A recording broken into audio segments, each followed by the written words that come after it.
Hey, what's up guys? Today we're going to be checking out this mechanical keyboard by Whirlwind FX, and this is a 60% mechanical gaming keyboard. Now the difference between 60% keyboards versus TKL and full size is that 60% is missing the number pad as well as some of the center buttons, so it's going to make it much shorter in length. And the benefit of having a short keyboard like this, and I pretty much found two main benefits, and one is that you can use your mouse next to your keyboard and your mouse isn't going to really bump into the number pad if you had one, which this one does not.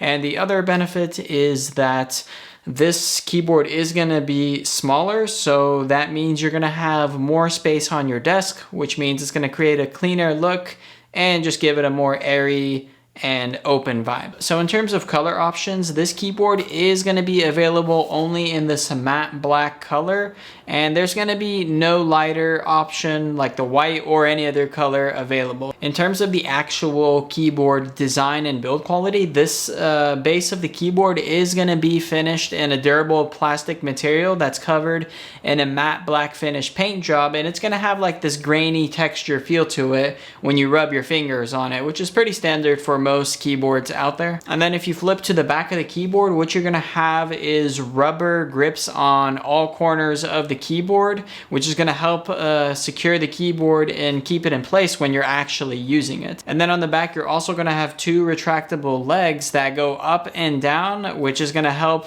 adjust the typing position, which may provide for a more ergonomic position depending on how you like to type. Some people like to type at a higher angle, some people like to type on a more flat level, so it's really up to you, but it's nice that they included that. And again, most keyboards do have those adjustable legs. And if you look on the side, you can see that there is a USB-C port, and this is where the detachable braided USB-C cable attaches to. And this cable can be swapped out for another one if you're into cable modding, but with that being said, this cable is meant for the functionality of the keyboard, meaning this is not a wireless keyboard, this is a wired only keyboard. So far it sounds like this keyboard is pretty basic and generic, but what it does have that's pretty special compared to most keyboards out there is that it does have this white back plate that reflect the RGB lights, and that's going to help create a stronger illumination because light bounces off much brighter and more effectively on a white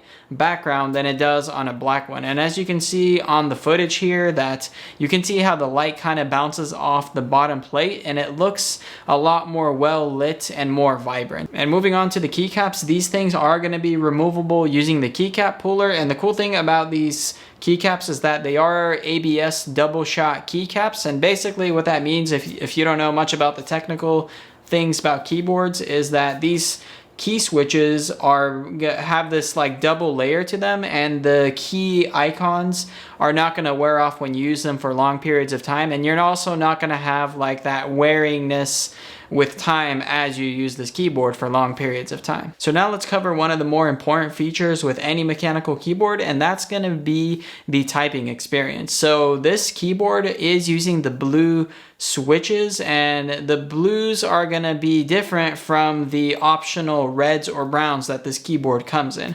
Now the main difference between the blues, the reds, and the browns is that the blues are very clicky and tactile, meaning every time you push a key it's going to have like a loud click and then like this locking mechanism that locks and then unlocks. Now with the browns and reds, you don't really get that feeling. You kind of get it, but it's not as aggressive. They have like a more linear feel and it's not really noticeable like that locking mechanism. So that's the main difference, and the blues are going to be also much louder than the browns and reds.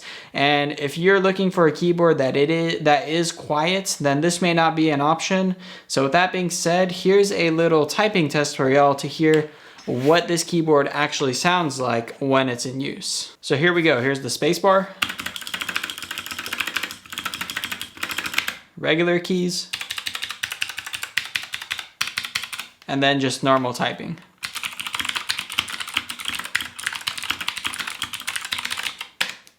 So that's pretty much what it sounds like, and you can tell right off the bat, like I said, this thing is definitely loud, and you can probably hear me typing in every room of the house.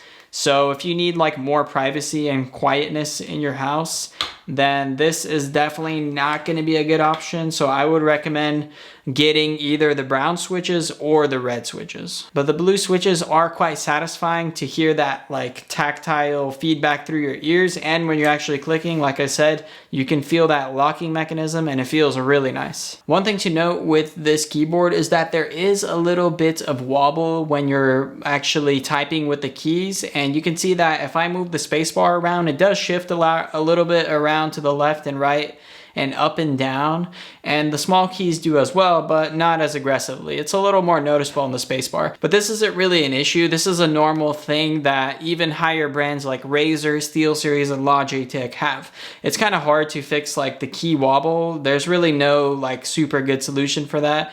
Just know that there is going to be a little bit of key wobble, but it's not bad. I've seen it much worse on some cheaper, lower brand keyboards out there. Now, some features to note with this keyboard is that it does have full in-key rollover, which means you can press as many buttons as you want at the same time, and they're all going to register to your computer. Some keyboards, they only let you register like 10 buttons at a time, but this one lets you register as much as you want, so that's going to be good. And then some other things to cover is that the software that's included with this keyboard does have the ability to sync with your music and change the light settings to glow like a solid color or cycle between different patterns and colors. So you can really customize this keyboard to do whatever you like via the software. So if you're looking for a gaming keyboard that's mechanical and fairly compact, this is going to be a fantastic option.